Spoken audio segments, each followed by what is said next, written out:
കഴിഞ്ഞ ദിവസം ice break entertainments എന്ന യൂട്യൂബ് ചാനലിൻ്റെ ആർ.ജെ. ബിൻസി ആയിട്ടുള്ള ഒരു ഇൻ്റർവ്യൂ കണ്ടിരുന്നു.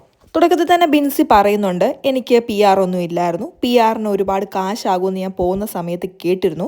അപ്പോൾ പി ആറിനെ പറ്റി കൂടുതൽ അതുകൊണ്ട് അന്വേഷിക്കാൻ ഞാൻ നിന്നില്ല, കാരണം അതിനു മാത്രമുള്ള കാശൊന്നും അന്ന് എൻ്റെ കയ്യിൽ ഇല്ലായിരുന്നു. ഒരു പക്ഷേ പി ആർ കൊടുത്തിരുന്നെങ്കിൽ ഞാൻ കുറച്ച് നാളും കൂടെ അവിടെ നിന്നേനെ. ഇനി ബിഗ് ബോസിൽ ഞാൻ പോവുകയാണെങ്കിൽ ഉറപ്പായിട്ടും ഞാൻ പി ആർ കൊടുത്തിട്ടേ പോകത്തുള്ളൂ, കാരണം 5 വർഷമൊക്കെ കഴിയുമ്പോഴത്തേക്കിന് തമിഴ് ബിഗ് ബോസിലൊക്കെ നമുക്ക് പോകാം എന്നുള്ള രീതിയിലൊക്കെ ഞങ്ങൾ ഇങ്ങനെ ഗ്രൂപ്പായിട്ടൊക്കെ ഡിസ്കസ് ചെയ്യുന്നുണ്ട്. അപ്പോൾ അങ്ങനെ ഒരു അവസരം എനിക്ക് കിട്ടുവാണെങ്കിൽ ഉറപ്പായിട്ടും ഞാൻ പി ആർ കൊടുത്തിട്ടേ പോകൂ എന്നൊക്കെ ബിൻസി പറയുന്നുണ്ട്. അപ്പോൾ ആങ്കർ ചോദിക്കുന്നുണ്ട്, ശൈത്യയ്ക്കും ബിൻസിക്കും ഒരേ പി ആർ ആണെന്നൊക്കെ ഞാൻ കേട്ടു എന്ന് പറയുമ്പോൾ ബിൻസി പറയുകയാണ്, ഞാൻ വെല്ലുവിളിക്കുകയാണ് ജനങ്ങളോട്, ഒരു തെളിവ് കൊണ്ടുപോവാ നിങ്ങൾ, എനിക്ക് പി ആർ ഉണ്ട് എന്ന് പറഞ്ഞിട്ട് എന്ന് ബിൻസി പറയുകയാണ്. അത് കഴിഞ്ഞിട്ട് ബിൻസിയുടെ ആങ്കർ ചോദിക്കുകയാണ്, എന്താണ് നിങ്ങൾക്ക് അനുവിനോട് ഇത്ര ദേഷ്യം, എന്താണ് അനുവായിട്ടുള്ള നിങ്ങളുടെ ശരിക്കുള്ള വിഷയം, അനു കപ്പടിച്ചപ്പോൾ നിങ്ങൾക്ക് എന്താണ് ഇത്ര കുശുമ്പ് തോന്നാൻ എന്നൊക്കെ ആങ്കർ ചോദിക്കുമ്പോൾ ബിൻസി പറയുകയാണ്, കുശുമ്പൊന്നുമില്ല, ഒരാൾക്കേ കപ്പ് കിട്ടുകയുള്ളൂ, എല്ലാവർക്കും കപ്പ് കിട്ടില്ല എന്നുള്ള അറിയാവുന്നുള്ള കാര്യമാണ്. പിന്നെ അനു അവിടെ കുറേ കാര്യങ്ങൾ ചെയ്തിട്ടുണ്ട്, അത് പുറത്തേക്ക് വന്നിട്ടില്ല, അപ്പോൾ അത് ക്ലാരിഫൈ ചെയ്യണം എന്ന് എനിക്ക് തോന്നി, അതുകൊണ്ടാണ് ഞാൻ സംസാരിച്ചതെന്ന് ബിൻസി പറയുമ്പോൾ ആങ്കർ ചോദിക്കുകയാണ്,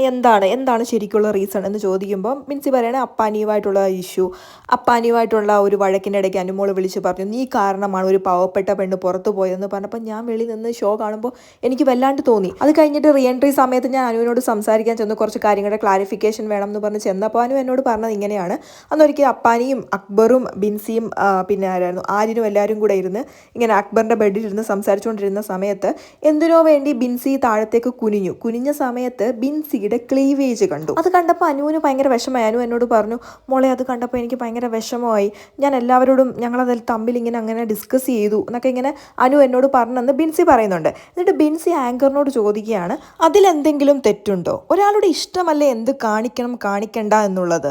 അപ്പോൾ ആങ്കർ ചോദിക്കുകയാണ്, അതൊരു മോശം സ്റ്റേറ്റ്മെൻ്റ് അല്ലേ, അപ്പോൾ ബിൻസിക്ക് ക്ലീവേജ് കാണിക്കുന്നതിൽ പ്രശ്നമില്ലേ എന്ന് ആങ്കർ ചോദിക്കുമ്പോൾ ബിൻസി പറയണേ, എനിക്ക് കംഫർട്ടബിൾ ആണ്, പിന്നെ ഞാൻ ആരെ കെയർ ചെയ്യണം, ഞാൻ എന്ത് ഡ്രസ്സ് ഇട്ടാലും എൻ്റെ കംഫർട്ടല്ലേ ഞാൻ നോക്കുന്നത്, ഞാൻ ഓക്കെ ആണെങ്കിൽ എനിക്ക് ആരെയും ബോധിപ്പിക്കേണ്ട കാര്യമില്ല എന്ന് ബിൻസി പറയുമ്പോൾ എനിക്ക് തോന്നിയത് അനു അങ്ങനെ ഒരിക്കലും ബിൻസിയോട് പറയാൻ പാടില്ലായിരുന്നു, കാരണം ബിൻസി അത് മനഃപൂർവ്വം കാണിച്ചതായിരുന്നു, ബിൻസിക്ക് അത് കംഫർട്ടബിൾ ആയിരുന്നു, അപ്പോൾ പിന്നെ അനു എന്തിനാണ് അതിനകത്ത് കയറി ഇടപെട്ടത്, ബിൻസി മനഃപൂർവ്വമാണ് ക്ലീവേജ് കാണിച്ചതെന്ന് തന്നെ ബിൻസി പറയുന്നുണ്ട്. എനിക്കത് ഓക്കെയാണ്, എനിക്ക് പ്രശ്നമില്ല എന്ന് പറയുന്നിടത്ത് അനു അത് കയറി ഇടപെട്ടത് അനുവിൻ്റെ തെറ്റാണ്.